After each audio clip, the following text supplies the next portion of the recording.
All right, what is going on, guys? Good morning. It's about 9:15 on a Friday. We're at the gym, about to hit arms. So, kind of the plan for this morning is I'm about to hit this cardio. I'm here about 45 minutes early. I'm gonna do 25 minutes on the treadmill, and then Ty's gonna pull up at 10. We're gonna crush kind of like a hybrid chest and arm workout. He's gonna hit some chest. While he's hitting chest, I'll hit biceps, and then we'll go ahead and hit shoulders and tries together. But I'm in the mood for a brutal one, a particularly brutal one. I went absolutely dumb on my back and chest yesterday, but I woke up feeling good. So I'm sure tomorrow's the day I'm gonna be just like out of commission with it. I'm gonna get some drone footage. I got the drone. I pulled up to the gym yesterday and was so ready to film a video. I was excited. And once fucking again, SD card wasn't in the camera. I was so sick. I literally just sat there in my car for like 15 seconds, 20 seconds in silence. I was just like, of course. That's just like the epitome of something I would do. Got something for y'all. Today we are sipping on Beam's new pre-workout Rainbow Candy, which is gonna be dropping on August 13th, so next Friday. And I would recommend going over and hitting my Instagram, because I don't know who told me. I don't want to say names or anything, but there's a chance, a likelihood, a percentage, a possibility that there might be a giveaway where there will be 4 winners picked. 4, not 1, not 2, not 3, but 4 to win a gift card to any product on Beam's website. But yeah, go ahead and hit the Instagram. Be ready for that giveaway. Let me get some drone shots. Let's get in the gym.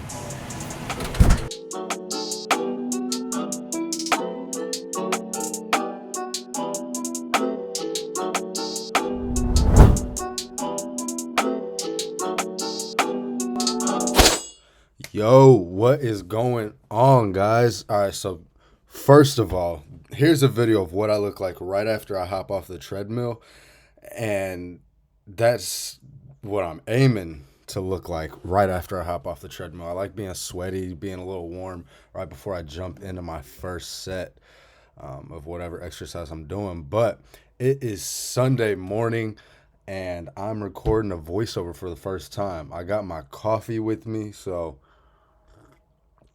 actually starting to, kind of wake up, feeling like talking. But here is my boy Ty hitting his 4 sets of bench for the day. I just kind of spotted him, and then we jumped into a shoulder and tricep workout. So I think I had him doing 190 for a set of 4. And this is my client, by the way. So our overarching goal right now is to keep him at a relatively low body fat percentage and just increase his bench. And we've been able to increase it over 65 pounds in less than 4 months, really. So I'm so excited for this dude's progress. Here is 205 for 3, I think. And yeah, dude, 250 is the goal here within the next 7 weeks. Let's see. All right, and then here goes 215 for 2. And then I'm pretty sure he about to drop 225 on the bar. Yup, 225 for 1.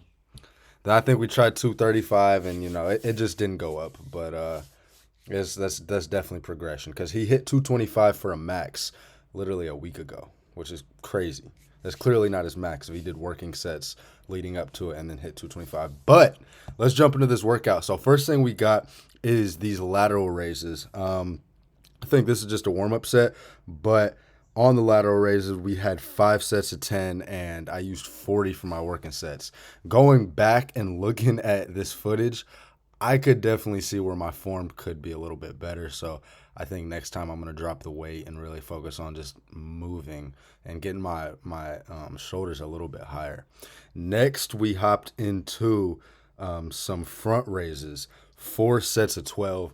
I've never really been huge on front raises just because, you work your anterior delt so much with really any pressing movement. So I kind of don't, I've never really seen the point, but, we're here to follow the plan that's given to us. And we are trying to build some boulder shoulders this off season. So, um, I'm kind of going with, what's on the paper for me.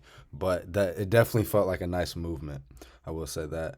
And then, so here's the first tricep exercise. So how this workout was planned out was basically shoulders and then triceps. What I did, wanted to just get like an all around pump, was I would alternate shoulder and tricep exercises. So kind of flip flop back and forth.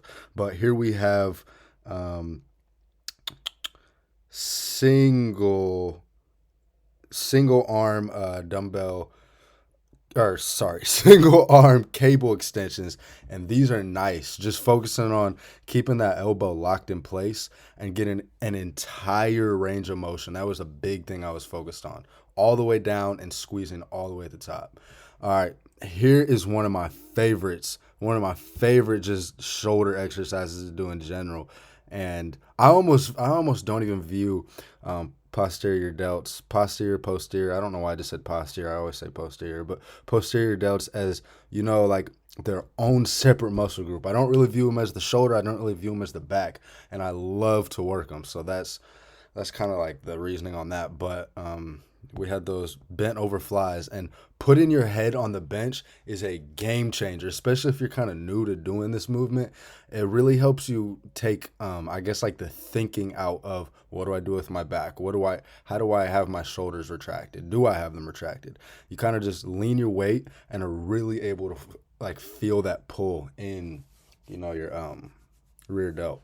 And then we jumped over to the straight bar cable extension. You guys gotta bear with me. It's early.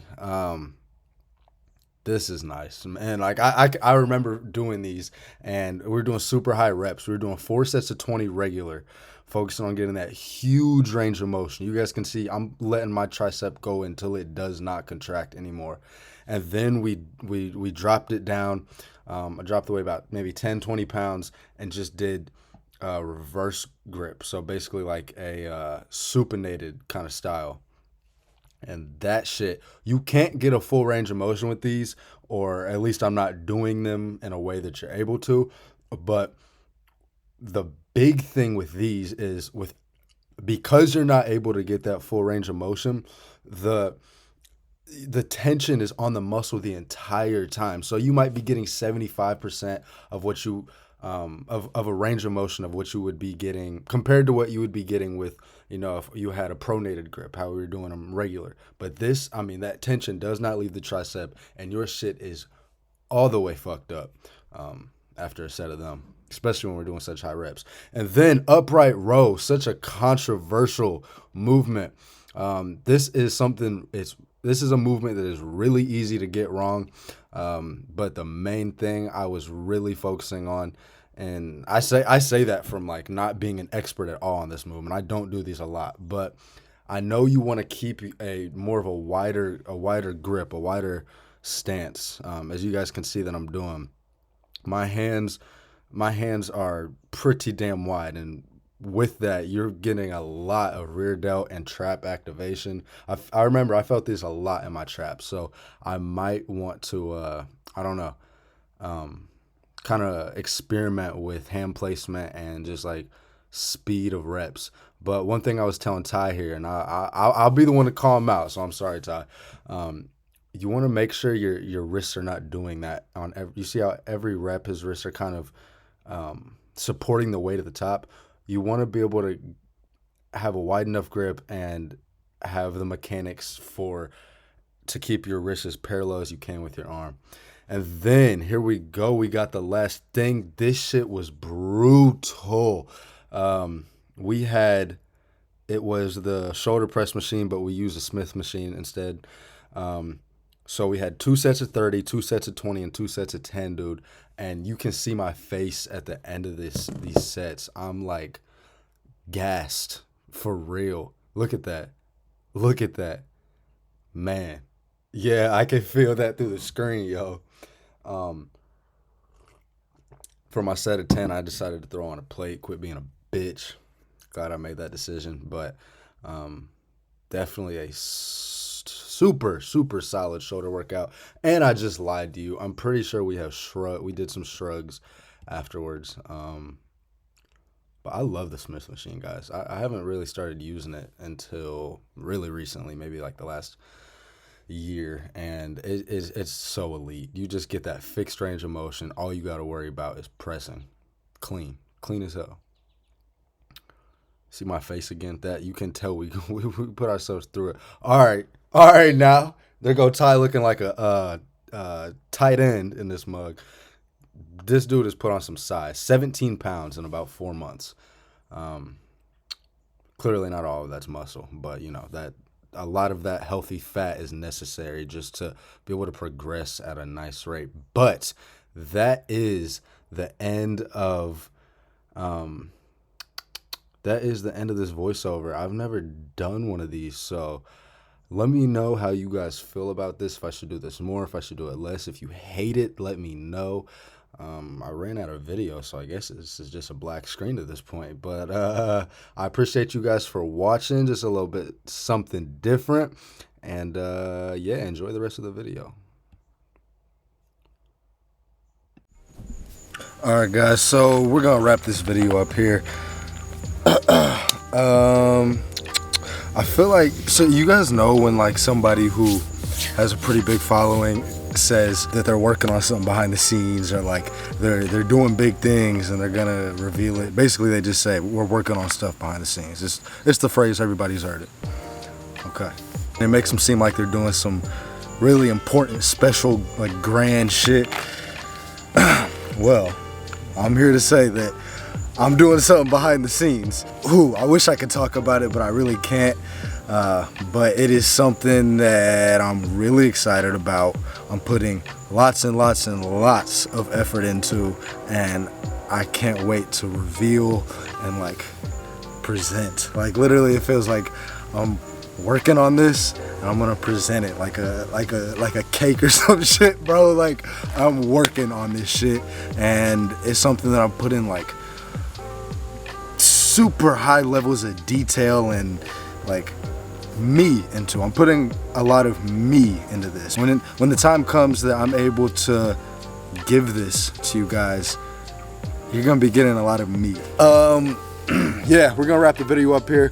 You should have liked the video already by now, so I'm not even gonna say it, but I'm gonna leave you guys with this little clip that I took when I was on one of my thousands of walks that I took during quarantine when I had COVID this past week. I'm not gonna say anything about it. I'm just gonna leave you guys with that.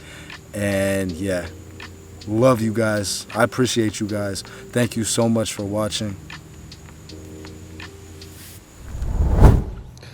I'm just walking on the golf course right now. I don't even have shoes on, actually.